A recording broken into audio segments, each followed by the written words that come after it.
Olá, leitores do Media Max. Hoje eu converso com o Renato, diretor do Instituto Taquari Vivo. Vamos falar sobre o mercado carbono, um assunto que está muito em alta no momento, que de uma forma bem tranquila, uma forma de uma conversa, o Renato vai explicar para a gente. Bom dia, Renato, tudo bem? Bom dia, Graziela, tudo bem? Prazer estar aqui com vocês. Agradeço muito a entrevista. Sei que você está aí com bastante compromissos, né? E aí separou um horáriozinho para nos atender. E de início Ah, é um prazer. vamos falar aí de um momento muito específico que Mato Grosso do Sul está vivendo, né? Estamos falando muito em transformação verde, em ecossistema, em energia renovável, economia circular e o mercado carbono, né? Que é um dos assuntos aí que vamos ouvir falar muito daqui para frente e eu quero que a população como um todo entenda o que é isso. Pode explicar para a gente primeiro um pouquinho o que que é esse mercado carbono? Claro, claro. Vamos lá, vamos tentar fazer de uma forma bem simples, né? O que acontece, Graziela? Toda essa transformação que está acontecendo, essa preocupação com as mudanças climáticas, ela acontece em função da emissão de gases, aquilo que a gente chama de gases de efeito estufa. São os gases que são jogados na atmosfera quando a gente dirige os carros, quando se produz energia elétrica, queimando petróleo, carvão mineral, etc. Então, esses gases que vão para a atmosfera, esses gases causam o aprisionamento, ele guarda o calor, funciona como se fosse um cobertor na atmosfera, esquentando o ar e mudando totalmente o clima no mundo, né? Não só no país, no mundo. Então, essa é uma preocupação mundial. Para resolver esse problema, nós temos que reduzir nossas emissões dos gases de efeito estufa. E a redução dos gases de efeito estufa passa por tem custos muito altos, né? Ou seja, se você mudar a forma de você, em vez de você usar petróleo, você usar uma fonte renovável de energia, etc., tudo isso tem um custo. Mas a gente Ou pode seja, fazer uma outra todos coisa. nós Ou seja, todos nós podemos fazer a nossa parte, estamos envolvidos nesse projeto, né?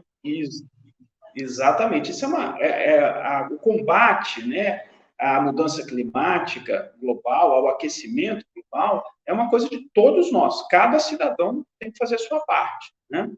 E o mercado de carbono, ele surgiu para quê? Porque nós podemos tirar também gases de efeito estufa da atmosfera. Nós podemos tirar esses gases para reduzir esse impacto das mudanças climáticas. Como que a gente faz isso? Por exemplo, a gente pode fazer um reflorestamento, né? As plantas crescendo, elas tiram o CO2 da atmosfera, aprisionam esse CO2 e com isso você reduz a quantidade desses gases de efeito estufa na atmosfera. E aí tem várias outras práticas agrícolas, por exemplo, você evitar o desmatamento, né? Se você tem um desmatamento programado e você faz um projeto para evitar aquele desmatamento, quando aquele desmatamento não acontece, os gases que estão aprisionados nas plantas, né, não são emitidos para a atmosfera. E quando você Certo. desmata, as plantas que estavam guardando os gases, né, guardando o carbono, ele acaba jogando isso para a atmosfera.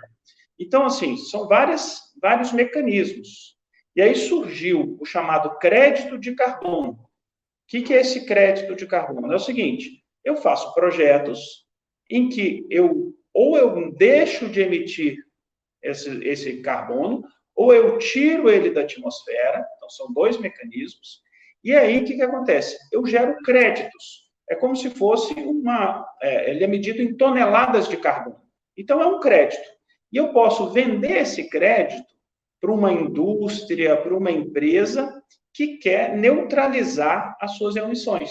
Né? Ela não consegue, por exemplo, mudar o sistema de produção de energia dela. Enquanto ela está mudando esse processo, ela compra esses créditos, ou seja, ela estimula que se plante árvores, ela estimula que não se interrompa o desmatamento e etc., ao mesmo tempo em que ela vai mudando a sua matriz energética. E aí, consequentemente, o valor dessa empresa, dessa indústria, ela cresce muito, né? Nós estamos em fase de monetização e regulamentação desse mercado carbono, né? Ou seja, no futuro, muitas dessas empresas vão ser medidas por isso, né? Por esse valor agregado que elas estão dando, né, à sua missão, aos seus valores, né? Isso falando mais a nível industrial, né? Você falou bastante do desmatamento, eu já entrei um pouquinho já no tema das indústrias, né? Sim, então, são todos os segmentos da sociedade, né, todos os segmentos econômicos, a indústria, o agro, né, a agropecuária e os serviços, todos esses consomem energia e emitem gases de efeito estufa, né? Então, todos esses setores estão envolvidos nessa luta mundial contra o efeito das mudanças climáticas. O que acontece? Aí o O protocolo de Kyoto, mercado, né? exatamente, o protocolo de Kyoto foi o grande primeiro acordo internacional sobre isso. O protocolo de Kyoto, que na realidade cria esse mercado de carbono, ou seja, cria a possibilidade de se fazerem projetos para reduzir as emissões de gases de efeito estufa e esses projetos gerarem créditos para serem vendidos para indústrias, para prestadores de serviço, por exemplo, companhias aéreas. Hoje você pode comprar uma passagem numa companhia aérea e optar lá pela opção de neutralizar o seu voo.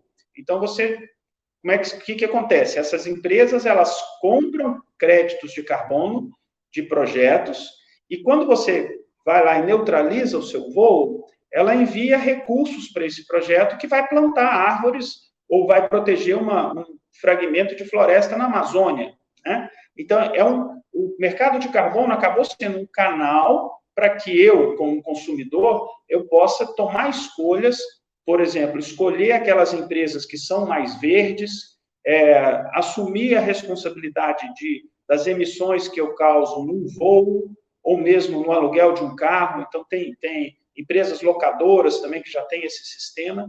Então, assim, a sociedade inteira pode ajudar, né?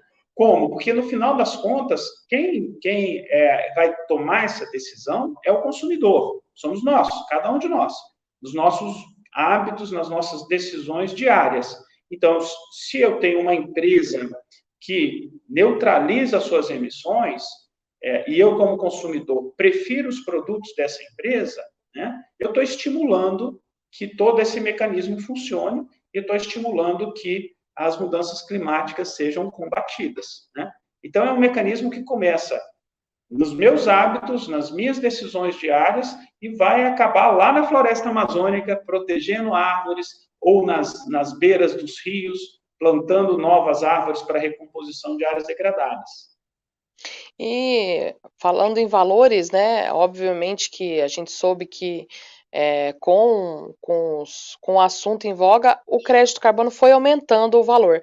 Mas isso é um fato inicial, né, aos poucos eu acredito que esse valor vai ser regulado, né, não vai ser algo, assim, tão distante da nossa realidade para a gente poder fazer essa escolha mais correta, né, de forma ambientalmente correta, né?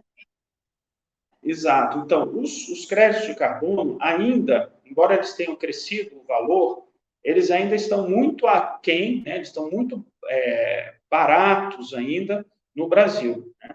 Todo o mercado que nós temos no Brasil hoje é um mercado voluntário. O que significa isso? Eu voluntariamente vou lá e compro uma passagem numa empresa aérea que neutraliza as emissões. Eu, consumidor, decido isso. Ela vai ser um pouquinho mais cara que uma passagem que não neutraliza, né? Então, ou seja, esse é um mecanismo voluntário. E quem garante isso é um processo de certificação muito sério, é uma certificação internacional bastante séria que vai garantir que se eu estou pagando para aquela empresa um pouco a mais para neutralizar minha emissão, que ela realmente vai fazer isso. Então, mas é um mercado totalmente voluntário. O mercado regulado, né, que já acontece em quase 100 países no mundo, 100 países e o que eles chamam de jurisdições, que às vezes é só um estado dentro de um país, etc. Esses mercados são regulados. Aí o que acontece? Por exemplo, o mercado europeu.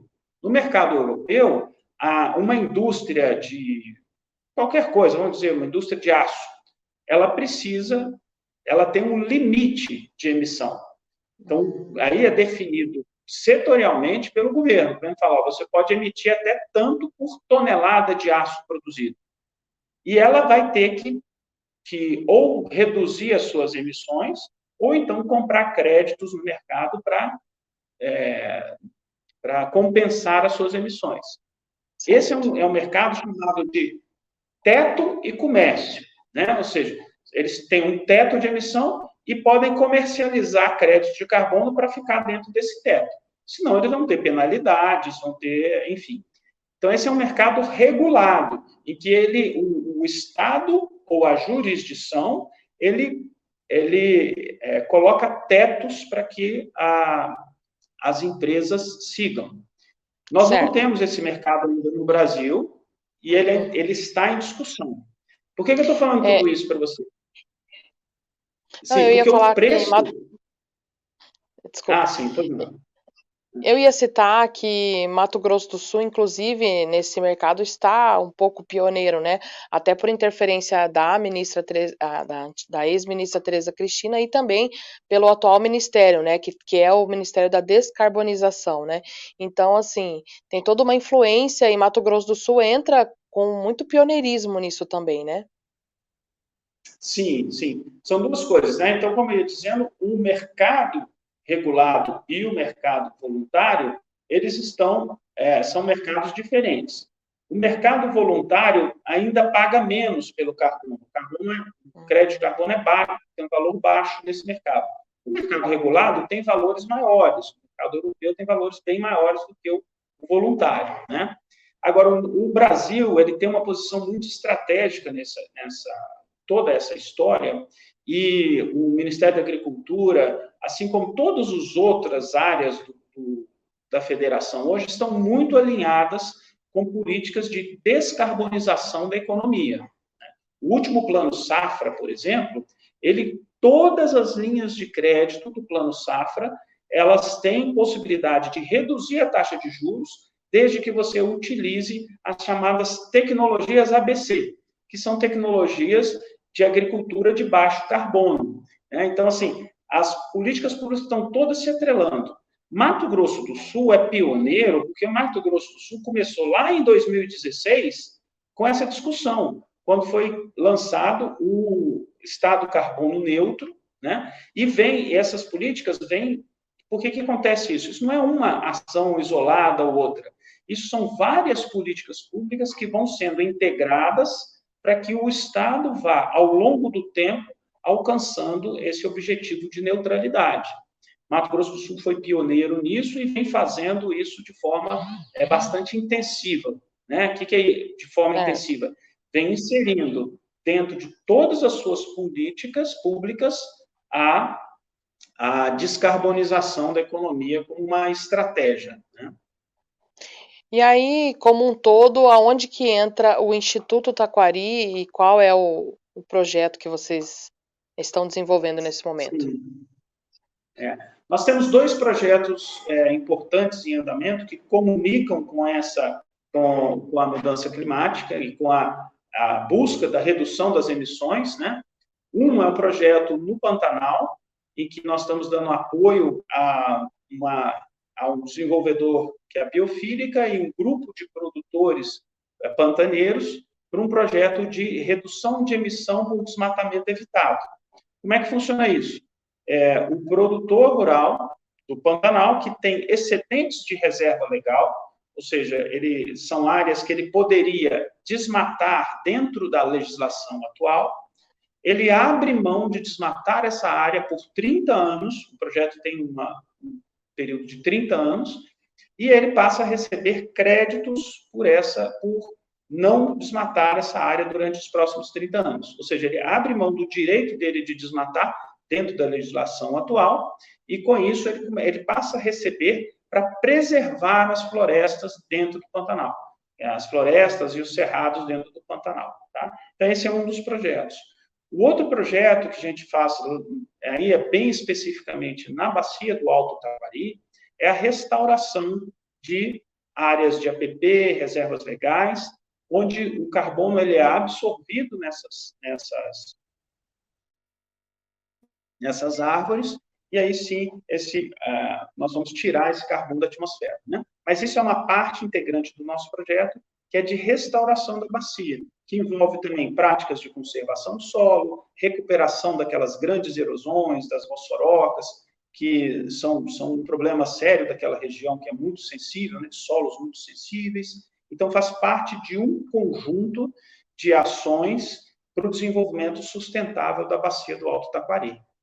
Então, assim, para não tomar mais muito seu tempo, vamos falar sobre esse poder regenerativo que tem, né, o Pantanal, mas mesmo assim esse tipo de trabalho precisa ser feito e é importante, né, para o bioma.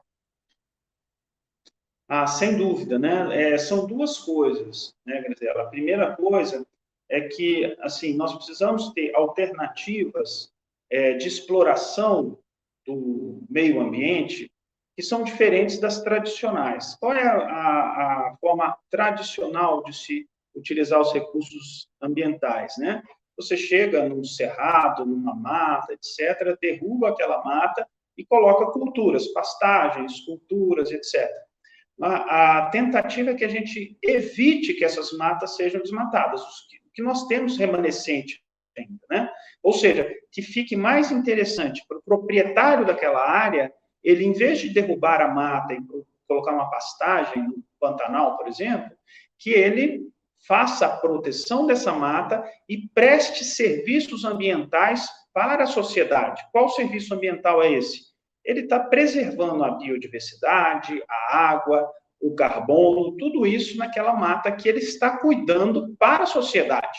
Ele não está cuidando só para ele. Todos nós nos beneficiamos quando um produtor abre mão de derrubar uma floresta e colocar uma atividade econômica lá e manter aquela floresta para nós, para a sociedade como um todo, né? E tem custos para manter essas florestas em pé.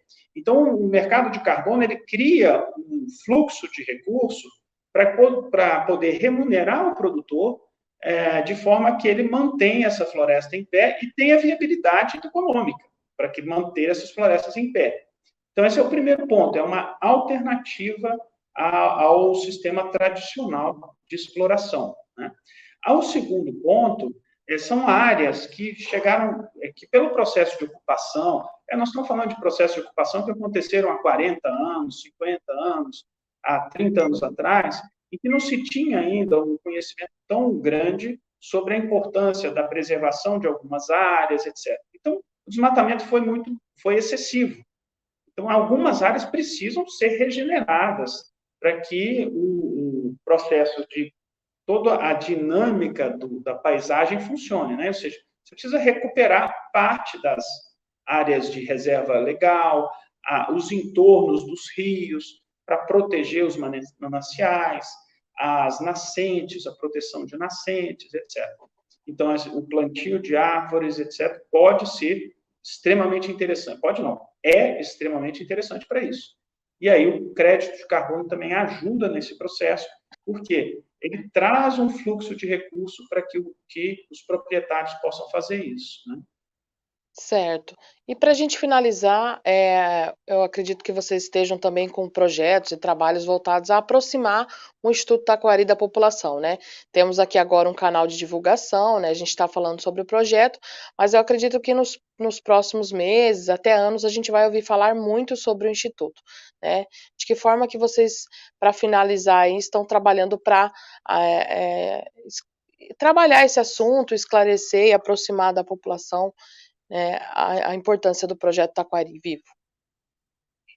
Sim, então, nós temos trabalhado muito nas mídias sociais, né, todas as mídias sociais, em que a gente tenta sempre trazer mais informações. Então, nosso Instagram, nosso Facebook, no YouTube também nós temos algumas